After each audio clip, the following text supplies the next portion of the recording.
Good morning, students. Today we will continue our discussion on the Mauryan Empire and we will discuss about Ashoka.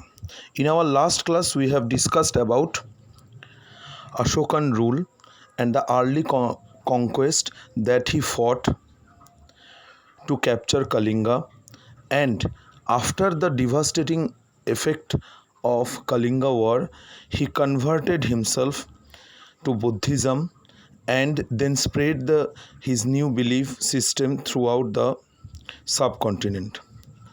We come to know about the change of Ashoka's thinking and planning from the rock edicts on the pillar edicts which he made to spread his ideas through those inscriptions, and he started to focus on moral values.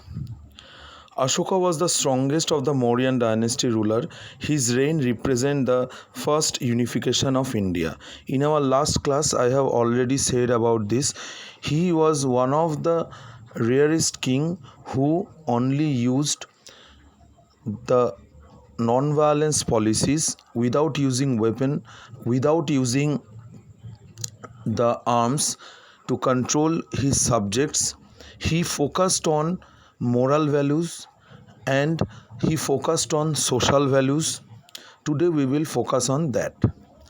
In last class I have told you, because of those ideas of non-violence and social values, and because of those peaceful ideas from Buddhism he started to spread, and that's why at the present era also we give him that proper respect. We use his Ashok Stamba as national emblem and Ashok Chakra as the another national significance. So today we will focus on his policy which was called Dhamma. Ashoka started to use this policy of Dhamma. He never asked anyone to convert themselves to Buddhism, or he never forced anyone. He spreaded the message of Buddhism throughout the subcontinent, and he followed a policy which was called Dhamma. Dhamma is the Prakrit word of Sanskrit word which is called Dharma.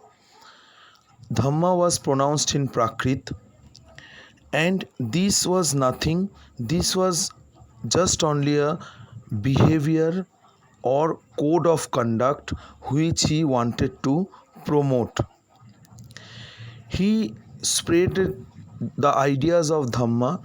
In these principles he focused on peace, harmony, ahimsa, non-violence, non-injury to living creatures, love, tolerance, respect towards other religions, children obey elders sense of understanding, and truthful, charitable, kind to all, even the servant and slaves. These were the main code of conducts. These had no issue with religion, and he never tried to convert anyone into this religious aspect, or he didn't force anyone to convert into Buddhism, but he wanted to spread these ideas of Dhamma or behavioral code so that people can have a proper life, people can have a proper peaceful life without any kind of act of violence. That was the idea of Dhamma. So here you can see in the note, the word Dhamma is the Prakrit form of Sanskrit word Dharma, and it has been variously translated as pity, moral life, righteousness, and so on. So you can understand this point easily.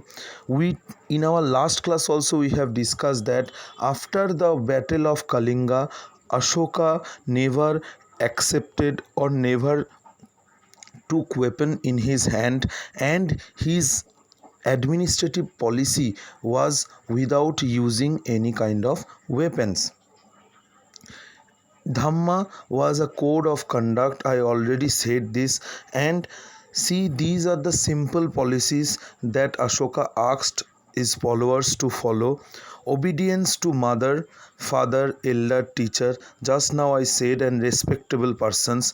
Proper treatment of ascetic relative, slaves, and the poor friends. That means you have to behave properly with everyone, that Ashoka asked to his subjects or the common people to follow.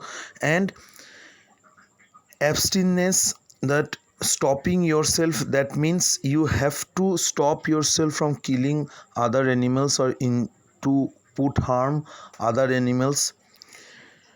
Spending little and accumulating little wealth, that means not to try to grab more and more wealth, just live a simple life, just live a proper life where there should be no need to harm others. That was the instruction of Ashoka. And the truthfulness, morality, principle concerning what is good and bad, and purity of heart. So this was the main thing that Ashoka taught us, that Ashoka wanted to teach us. Now you can imagine that without using weapon or punishment, Ashoka controlled a huge territory, which was one of the largest territory controlled by a king or Indian king.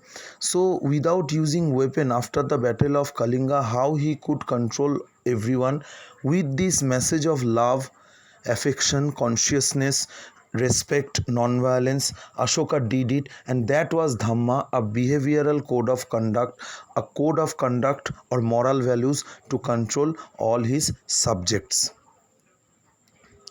Now you can see that Ashoka wanted to spread his ideas of Dhamma through pillar inscriptions or rock edicts. See, all over the India he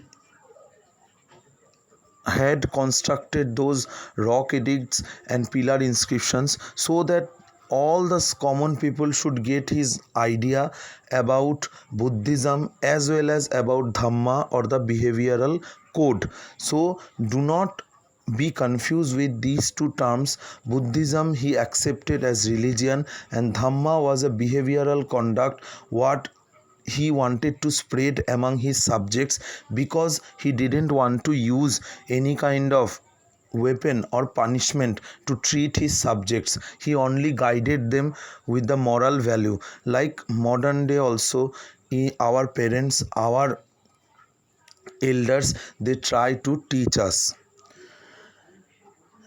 Now the propagation, Ashoka propagated Dhamma in various ways. Ashok set an example by following the principles of Dhamma. For example, he gave up hunting. He himself first gave up hunting so that people should follow that instruction not to harm others. Ashok engraved his Dhamma on rock edicts. I already told that, to spread the message to the common people. He sent missionaries to Sri Lanka, Syria, Greece and Egypt to spread Dhamma. He sent his son Mahendra and daughter Sanghamitra to Sri Lanka to spread the teachings of Buddhism. He appointed special officers called Dhamma Mahamattas so that they can look after the problems or the moral values of the subject and the common people door to door. And he organized the third Buddhist council at Pataliputra to discuss the methods that might be adopted to spread the religion. He visited holy places associated with the life of Buddha.